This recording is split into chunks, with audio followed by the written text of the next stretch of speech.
Bismillahirrahmanirrahim. Alhamdulillahirabbil alamin wassalatu wassalam ala asyrafil anbiya'i wal mursalin wa ala alihi wa sahbihi ajma'in. Subhanaka la ilma lana illa ma 'allamtana innaka antal alimul hakim. Rabbi shrah li sadri wa yassir li amri wa hlul 'uqdatam min lisani yafqahu qawli. Amma ba'd. Alhamdulillah ala ni'matil Islam, alhamdulillah ala ni'matil iman, wa kafa biha min ni'mah. Alhamdulillah, segala puji bagi Allah Subhanahu wa taala. Pagi hari ini kita kembali diingatkan bahwasanya bulan-bulan, tahun-tahun, minggu-minggu, hari-hari, waktu dari waktu, jam, menit ataupun detik, itu semuanya 100% ada di dalam kepemilikan Allah Subhanahu wa taala. Semuanya ada di dalam perkara-perkara di dalam genggamannya Allah Subhanahu wa taala. Semuanya menjadi sesuatu, jadi semuanya adalah sesuatu yang Allah Subhanahu wa taala berikan untuk menjadi perkara-perkara yang kita mampu melaluinya dengan baik atau tidak, menjadikan kita hamba-hamba yang lebih ngerti atau tidak, menjadi hamba-hamba yang ngerti makna perjuangan ataupun tidak. Semuanya adalah perkara-perkara yang menjadi ujian-ujiannya Allah Subhanahu wa taala. Semuanya menjadi penimbang, penakar tentang rasa-rasa yang ada di dalam hati kita, bagaimana kita nawajih, bagaimana kita menghadapkan perkara-perkara tersebut kepada Allah Subhanahu wa taala kah atau kepada perkara-perkara duniawikah. Semuanya ada sirnya, semuanya ada maknanya, semuanya akan menjadi bekal-bekal terindah kita ketika kita mampu melaluinya. Semakin tinggi keimanan dan keislaman kita kepada Allah Subhanahu wa taala, semakin tinggi juga hadiah-hadiah yang akan Allah Subhanahu wa taala berikan kepada kita. Ini juga mengingatkan kita betapa jalan lika-liku dakwah yang telah dilalui oleh Nabi kita Nabi Muhammad sallallahu alaihi wasallam di dalam memperjuangkan agama ini, di dalam memperjuangkan akhlaknya umat, di dalam memperjuangkan pengenalan seorang hamba kepada Allah Subhanahu wa taala, telah berlalu jarak 1400 lamanya antara kehidupan kita dengan kehidupan Nabi kita Nabi Muhammad sallallahu alaihi wasallam. Dan kita, walaupun dengan jarak sekian ribu tahun tersebut, sampai detik ini juga dengan puluhan generasi-generasi yang telah berlalu, dan tidak ada satupun dari generasi itu kecuali semuanya akan nemuin ajalnya masing-masing. Napa mboten? Ada apa ndak dari orang 1400 tahun yang lalu yang masih hidup sampai sekarang ini? Tidak ada. Semuanya sudah inna lillahi wa inna ilaihi raji'un. Dan nanti ke depannya mungkin 100 tahun lagi atau 200 tahun lagi, 100 tahun lagi aja, kita yang ada di sini insya Allah juga sudah inna lillahi wa inna ilaihi raji'un. Semuanya akan nemuin waktunya untuk ketemu sama Allah Subhanahu wa taala. Semuanya akan nemuin ajalnya masing-masing. Semuanya akan mendapati yang dijanjikan oleh Allah Subhanahu wa taala masing-masing. Yang tersisa dari kita apa? Nama kita. Yang tersisa dari kita apa? Sejarah kita. Yang tersisa dari kita apa? Sepak terjang kita. Kalau yang kita tinggalkan baik-baik akan dikenang baik-baik juga. Kalau yang kita tinggalkan tidak baik akan mengembun begitu saja. Tidak akan ada lagi orang yang mau nginget-nginget kita. 100 tahun ke depan kalau kita tidak menorehkan apapun untuk generasi-generasi selanjutnya kita, maka kita pun juga akan mengembun begitu saja, mati, dilupakan, jadi tanah, berbaur dengan tanah tersebut. tersebut dan sudah tidak tersisa apapun dari diri kita, baik itu jasad maupun roh.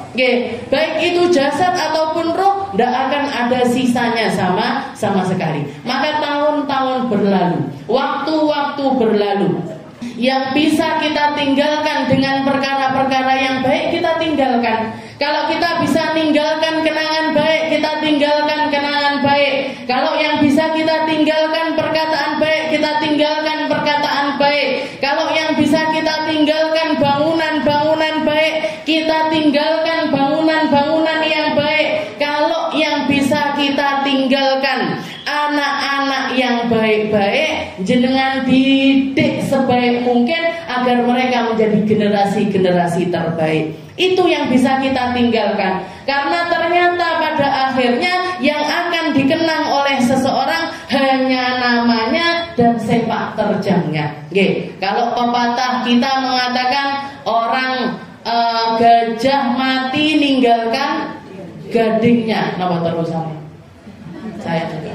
Macan mati ninggalkan belangnya. Ninggalkan belangnya. Belangnya yang ditinggalkan. Gajah mati yang ditinggalkan adalah gadingnya. Manusia mati yang ditinggalkan namanya.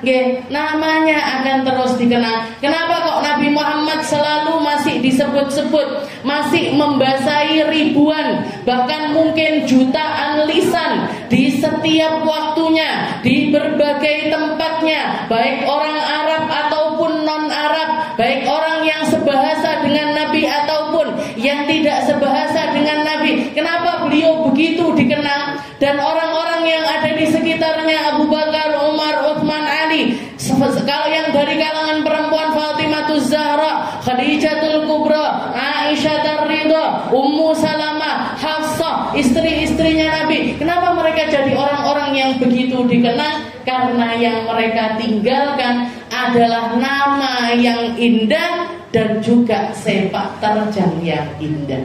Dan semuanya tujuannya satu. Tujuannya menunjukkan penghambaan 100% kepada Allah Subhanahu wa ta'ala. Hartanya dikorbankan, pikirannya dipakai mikir umat, umurnya dihabiskan untuk menghamba kepada Allah Subhanahu wa ta'ala. Dan kalau kita lihat orang, kalau Allah ta'ala pengen mengharumkan namanya, pengen orang ini dikenal, pengen banyak orang tahu tentang sosok dirinya, meskipun dia menyembunyikan dirinya sedepit mungkin di dalam rumahnya, tetap diharumkan oleh Allah Subhanahu wa ta'ala. Sayyidah Fatimatuz Zahra itu di dalam sejarah hampir tidak pernah keluar rumah. Kalaupun beliau keluar rumah, beliau nyari waktu-waktu malam, waktu-waktu yang paling sedikit orang sudah keliaran di luar rumahnya. Kalau tidak gitu, beliau akan nyari tempat paling sepi untuk jadi jalur perjalanannya. Itu Sayyidah Fatimatuz Zahra. Makanya ketika ditanya sebaik-baik perempuan itu seperti apa, yang tidak pernah dilihat laki-laki dan yang tidak pernah melihat laki-laki. Bukan cuma tidak dilihat loh Bu, bukan cuma menyembunyikan dirinya saja, tapi beliau juga menjaga dirinya untuk tidak melihat.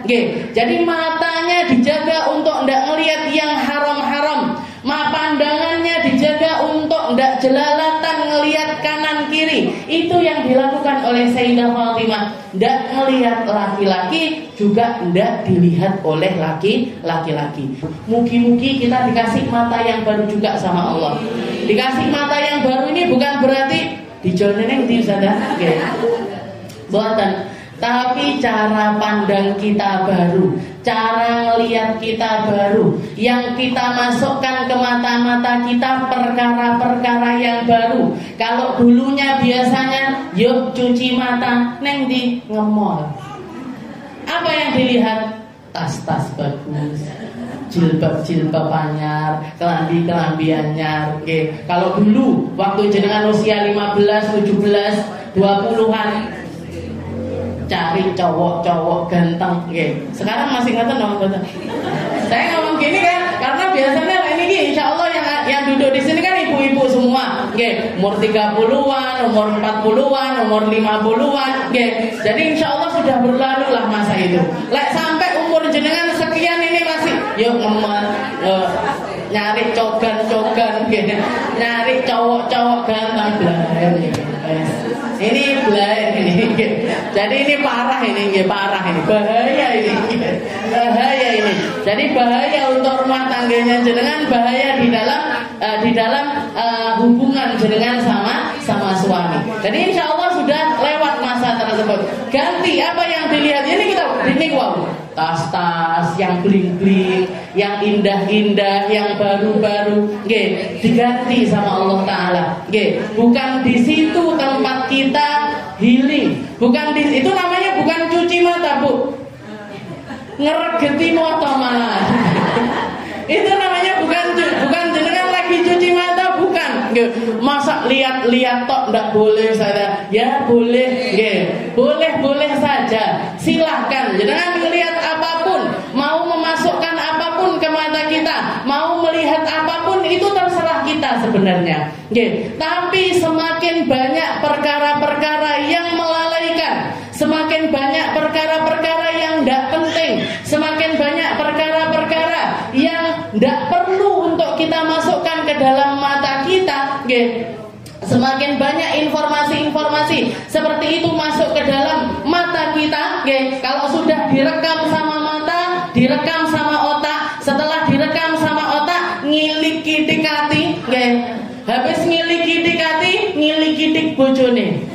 Ya, ada tas baru, ya, ada baju baru, ya, ada sepatu baru, ada sandal baru. Wes niku, okay. Akhirnya apa yang terjadi? Ya sudah, itu yang akan memenuhi hati kita, itu yang akan memenuhi mata kita. Sehingga apa yang terjadi? Sulit bagi hati kita, okay. Hati ini akan semakin sulit untuk kita tundukkan, untuk kita kendalikan, untuk bisa ngambil perkara-perkara yang manfaat untuk masuk ke dalam hati kita. Jenengan akan lebih sulit untuk berzikir. Jenengan akan lebih sulit untuk kenal sama orang-orang soleh. Jenengan akan lebih sulit untuk kumpul sama orang-orang baik. Jenengan akan lebih sulit mengendalikan waktu ataupun pikiran ketika yang kita masukkan lewat mata ini perkara-perkara yang semacam itu. Waktu yang harusnya kita bisa ngaji, entek duwe ngemol. Habis waktunya untuk ngemol, atau yang ngetren sekarang bukan cuma ngemol, wisata kuliner, ngelihat lewat mata, ada warung baru, ada kafe baru, ada tempat makan baru yang estetik, yang bagus buat foto-foto, yang instagramable, saya juga ngerti loh, Bu.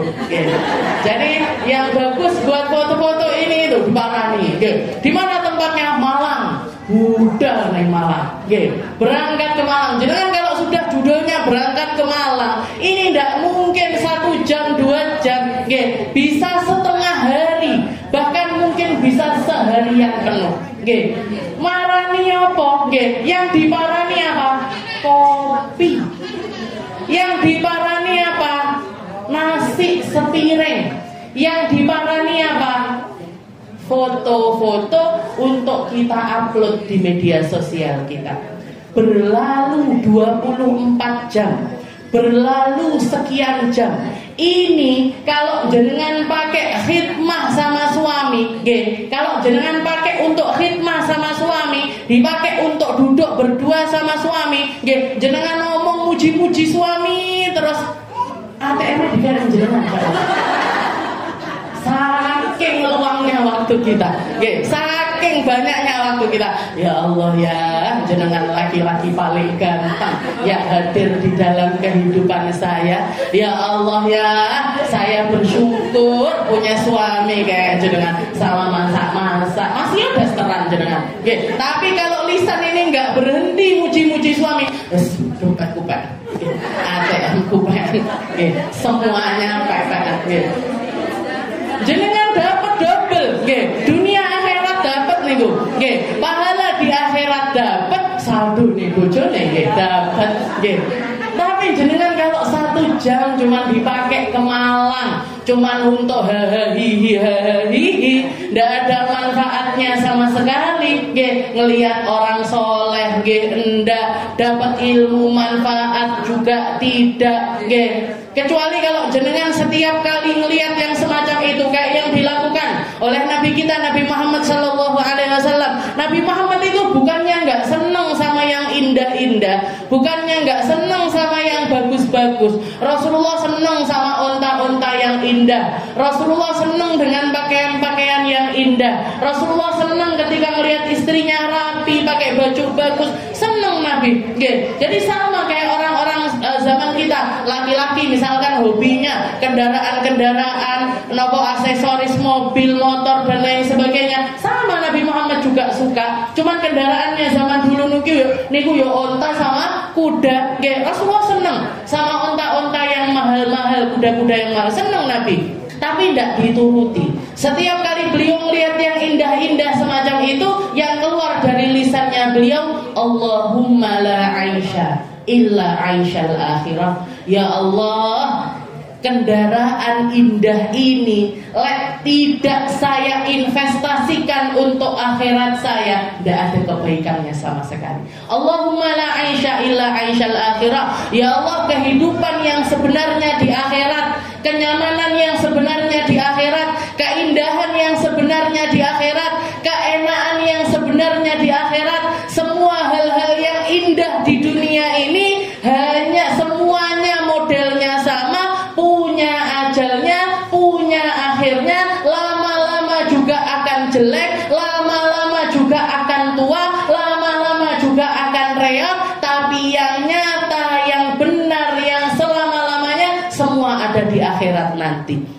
Ya Allah, saya senang sama kendaraan bagus, tapi kalau kendaraan ini tidak bawa saya ke akhirat yang indah, percuma.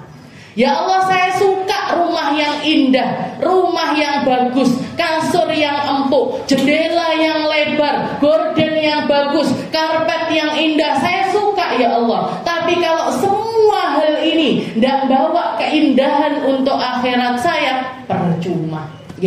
Ya Allah, saya senang sama istri yang cantik, sama pasangan yang enak, pasangan yang nyaman, pasangan yang saling mencintai. Tapi kalau pasangan ini tidak akan bareng-bareng bersanding di surga, percuma. Percuma. Rasulullah ketika ditanya apa perkara duniawi yang paling beliau sukai, 3 hal katanya Nabi. 3 perkara dari perkara dunia yang paling disukai sama Rasulullah SAW. Yang pertama adalah at-tib wan nisa wa ju'ilat qurrata aini fis shalah. Katanya Nabi yang pertama yang beliau bikin masih bikin beliau betah untuk hidup di dunia ini, yang pertama adalah karena adanya wangi-wangian. Rasulullah itu suka parfum. Rasulullah itu suka sama yang wangi-wangi. Walaupun beliau diciptakan oleh Allah Ta'ala mulai dari sejak lahir, tanpa pakai apapun juga beliau sudah wangi dari asalnya, tapi beliau tetap senang sama parfum. Suka pakai wangi-wangian, suka nyontohkan di depan para sahabatnya untuk memakai sesuatu yang wangi, suka pakai parfum Rasul. Bahkan salah satu hal yang tidak pernah ditolak sama Nabi adalah aktif parfum. Kalau ada orang hadiah beliau parfum, itu selalu dipakai sendiri. Kalau beliau ditawarin untuk dioleskan parfum, selalu diterima sama Nabi. Aktif katanya Nabi. Yang kedua apa? An-nisa, para perempuan. Yang bikin Rasulullah masih betah di dunia ini karena lucunya perempuan, karena uniknya perempuan, karena seni yang ada di dalam diri para perempuan. Perempuan ini unik, Bu. Nggih napa mboten? Lek ditekoki bojone mau makan apa? Sembarang. Niku momok buat laki-laki, sembarang nyopo, golek nang ngendi, nyarinya di mana, bakso ya, mau nggak seneng aku bakso, sate ya, nggak suka baunya bakar-bakaran kayak gitu, lagi nggak selera, kolak manis-manis ini darah tinggi, salah kabeh pokoknya. Sembarang itu salah kabeh. Tapi katanya Nabi ini perempuan ini lucu, unik, dan ketika mereka beribadah beribadah dengan cara yang unik. Maka jadikan keunikannya jenengan itu jalan pintas untuk nyampe kepada Allah Subhanahu wa taala. Jadikan diri kita yang aneh ini, jadikan diri kita yang punya spesialisasi tersendiri ini untuk nyampe kepada Allah Subhanahu wa taala. Dan contohnya macam-macam. Sayyidah Asia dengan kesabarannya, Sayyidah Khadijah dengan pengabdiannya kepada suami, Sayyidah Fatimah Zahra dengan penjagaan dirinya yang luar biasa. Begitu juga dengan Sayyidah Maryam, dengan Sayyidah Maryam yang tidak pernah mengekspos dirinya sama sekali. Jadi kan hal-hal yang yang dianggap manusia sebagai penghalang, justru kita jadikan jalan kita menuju Allah Subhanahu wa ta'ala.